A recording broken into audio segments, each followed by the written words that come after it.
మార్గము మనం వెళ్తా ఉంటాం, మీరు ఇరుగ్గానే ఉంటుంది. కష్టాలు, శ్రమలు, కన్నీర్లు, బాధలు, వేదనలు, పోరాటాలు, హింసలు, నిందలు, ఇవన్నీ ఇరుగ్గానే ఉంటుంది. ఎత్తిందే ఎవరికి సుఖంగా ఉండదండి. వెళ్తున్నప్పుడు ఎందుకు నీకు అవసరమా, ఎందుకు ఈ శ్రమ నీకు అవసరమా అని మనుషులు మాట్లాడుతూ ఉంటారు. కానీ ఒకరోజు అర్థమవుతుంది, విశాల మార్గము వెళ్ళగా వెళ్ళగా ఇరుకు అవుతుంది, ఇరుకు మార్గము వెళ్ళగా వెళ్ళగా ఏమవుతుందండి, విశాలంగా అవుతుంది. ఎనఫ్ ఫర్ మీ అనుకుంటాం. No, she had it all. కానీ ఒకరోజు న్యూయార్క్ సిటీలో at 55 years she committed suicide. ఎందుకు?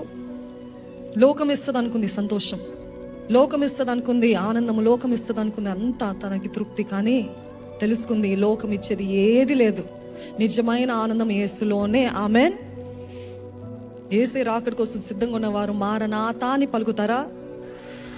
త్వరగా రమ్మయ్యా, ఈ లోకం మాకు ఇచ్చేది ఏం లేదు ప్రభా, నీ సన్నిధిలో నీ సంపూర్ణమైన సంతోషం అని నమ్మిన వారు ఉన్నారా?